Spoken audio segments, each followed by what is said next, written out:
हरे कृष्णा राधे राधे। श्री ओम नमो भगवते वासुदेवाय। वैशाख मास मातम छठा अध्याय। नारद जी कहते हैं, हम एक ब्राह्मण और छिपकली का इतिहास कहते हैं। प्राचीन काल में हेमांग नाम का एक राजा इक्ष्वाकु वंश में हुआ। उस वंश के राजा ने अन्नदान नहीं किया। इसी से उसने चातक और छिपकली का जन्म लिया। वह निर्धन और निर्बल ब्राह्मणों की बहुत सेवा किया करता था, लेकिन विद्वान, तेजस्वी, वेद पाठी ब्राह्मणों की सेवा नहीं करता था। जो वस्तु स्वयं सुलभ है उसका दान नहीं करता था। उसका कहना था कि दुर्लभ वस्तु का दान ही उत्तम होता है।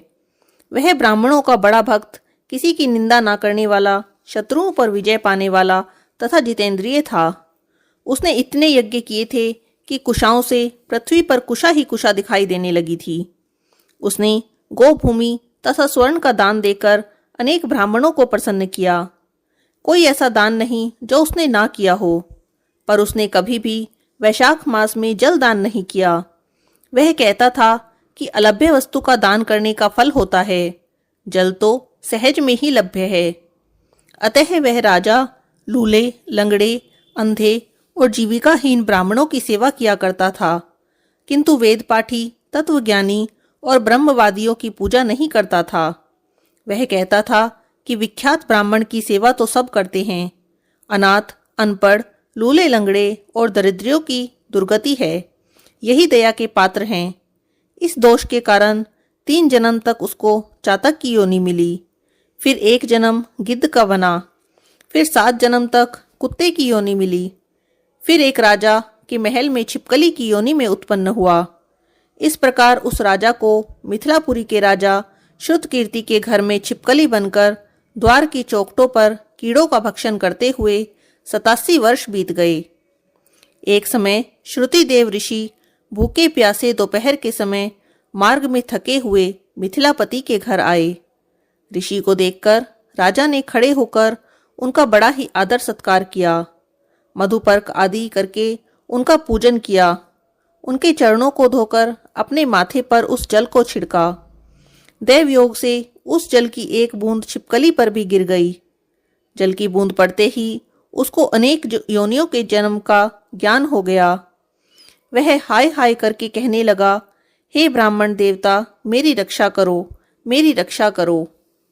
छिपकली को ऐसा कहते सुनकर ऋषि को बड़ा ही आश्चर्य हुआ। वे कहने लगे, तू कौन है और क्यों इतना विलाप करता है?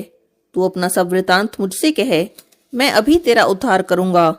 ऋषि के ऐसे वचनों को सुना तो वह छिपकली कहने लगी, हे ब्राह्मण, मैं इक्ष्वाकु कुल में उत्पन्न हुआ वेद शास्त्रों का ज्ञाता था।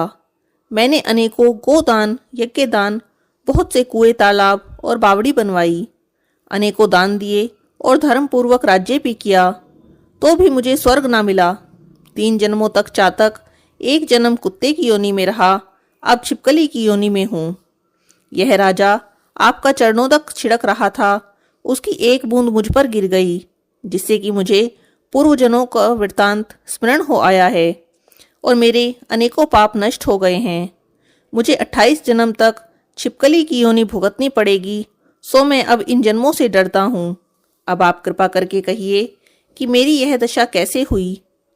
तब ऋषि ने अपने ज्ञान चक्षु द्वारा सब कुछ जान लिया और कहने लगे, मैं तुम्हारी बुरी योनि का कारण जानता हूँ, तुम ध्यान देकर सुनो। तुमने भगवान के प्यारे वैशाख मास में कभी भी जलदान नहीं किया। तुमने जल को सुलभ माना और यह समझ लिया कि यह तो बिना मूल्य के ही मिलता है, और धूप व मार्ग के प्यासे ब्राह्मणों को कभी भी जलदान नहीं किया। महात्माओं की अवज्ञा इस लोक और परलोक दोनों में ही दुखदाई है। सज्जनों की पूजा ही धर्म, अर्थ, काम और मोक्ष देने वाली है। इस प्रकार बहुत से कर्तव्य को नहीं देखते। जैसे मंद आत्मियों की संगति से कुछ फल नहीं मिलता, वैसे ही तीर्थ और मूर्तियों से भी तत्काल कुछ फल नहीं मिलता, परंतु महात्मा तो केवल दर्शन मात्र से ही पवित्र कर देते हैं। साधु सेवा से कोई सज्जन दुखी नहीं होता। तुमने ना तो जलदान किया और ना ही साधुओं की सेवा की, इसी कारण तेरी यह दुर्गति हुई है। अब मैंने जो वैशाख मास में पुण्य किया है वह मैं तुमको दूंगा, उसी के फल से तुम्हारी शांति होगी। इससे तुम्हारे भूत भविष्य और वर्तमान तीनों कालों के कर्मों के संस्कार दूर हो जाएंगे। ऐसा कहकर ऋषि ने जल के स्पर्श कर एक दिन के वैशाख स्नान का फल उसको दे दिया। जल का छींटा लगते ही वह सब पापों से मुक्त होकर दिव्य रूप हो छिपकली का रूप त्याग नमस्कार कर और आज्ञा ले स्वर्ग को चला गया। 10,000 वर्षों तक सुंदर भोगों को भोगकर इक्ष्वाकु वंश में ही महाप्रभावशाली काकुत्स्थ्य नाम से उत्पन्न हुआ और 7 द्वीप तक पृथ्वी पर राज्य करने लगा। वैशाख मास महात्म 6ठा अध्याय समाप्त। हरे कृष्णा। राधे राधे।